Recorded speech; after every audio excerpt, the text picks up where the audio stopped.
கோவை ஒருங்கிணைந்த பேருந்து நிலைய திட்டத்தை மாற்றியமைக்க மாநகராட்சி திட்டமிட்டிருப்பதற்கு எதிர்ப்பு எழுந்துள்ளது. கோவை மற்றும் புறநகரில் ஏற்படும் போக்குவரத்து நெரிசலை தவிர்க்கும் நோக்கில் திட்டமிடப்பட்டதுதான் கோவை ஒருங்கிணைந்த பேருந்து நிலைய திட்டம். 2014 ஜெயலலிதாவால் அறிவிக்கப்பட்டு 2020 ஆண்டு அதிமுக ஆட்சியில் 168 கோடி ரூபாய் மதிப்பில் 10.6 ஏக்கர் பரப்பளவில் வெள்ளலூர் பகுதியில் கட்டுமான பணி தொடங்கியது.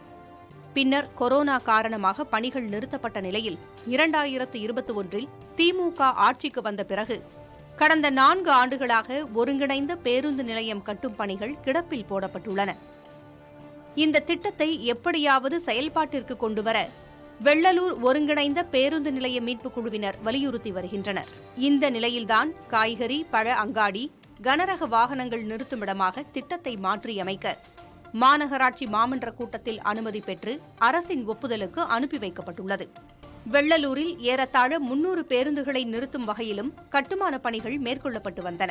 ஏற்கனவே இந்த குப்பை குடங்களை சுகாதார சீர்கேடு ஏற்பட்டதுனால நாங்கள் போயிட்டு பல தடவை தமிழ்நாடு மாசுக்கட்டு மனு எல்லாம் கொடுத்து அவங்களும் நடவடிக்கை எடுத்துட்டு வராங்க. ஆனால் அந்த முழுமையான திருப்தி இல்லை எங்களுக்கு அந்த நடவடிக்கை மேல.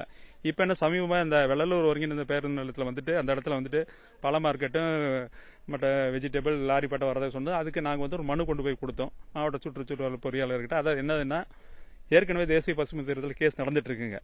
அந்த கேஸ் முடிகிற மட்டும் அது இறுதி தீர்ப்பு வரவே இந்த எந்த ஒரு புதிய ஸ்கீமுக்கு மாநகராட்சிக்கு தமிழ்நாடு மாசு கட்டுப்பாட்டு சார்பு அனுமதி வழங்கக்கூடாதுன்னு சொல்லியிருக்கோம். மொத்த மதிப்பீட்டில் 40 கோடி ரூபாய் வரை செலவிடப்பட்டு கட்டுமானத்தின் ஒரு பகுதி முடிக்கப்பட்டிருக்கிறது. ஏற்கனவே அப்பகுதியில் குப்பை கிடங்கால் மக்கள் பாதிப்பிற்கு உள்ளாகி வரும் நிலையில் காய்கறி மற்றும் பழ அங்காடி வந்தால் கூடுதல் குப்பைகள் சேர்ந்து இந்த இடம் பாழாகும் என்று தெரிவிக்கின்றனர் பகுதிவாசிகள். பொள்ளாச்சி ரோட்ல பல கல்லூரிகள் இருக்கு, இண்டஸ்ட்ரியல்ஸ் இருக்கு. இதுக்கு எல்லாம் இது பஸ் ஸ்டாண்டா வந்தா தான் சுலபமா மக்கள் போயிட்டு வர்றதுக்கு வசதியா இருக்கும்.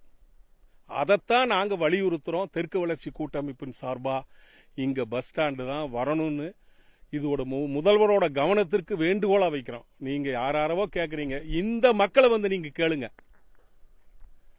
இங்க பழக்கூடனோ காய்கறி மார்க்கெட்டோ இல்ல லாரிப்பேட்டையா வந்ததுன்னா இப்ப நின்றுட்டு இருக்க இடத்துலயே வாசம் அதிகமா வருது. குப்பை குடோன்ல பழம் அழுகுச்சுன்னு என்ன ஆகும், காய்கறி அழுகுச்சுன்னா என்னாச்சு உங்களுக்கே தெரியும். கடந்த சட்டப்பேரவை கூட்டத்தொடரின் போது இந்த பிரச்சினை குறித்து முன்னாள் அமைச்சர் SP வேலுமணி சுட்டிக்காட்டினார்.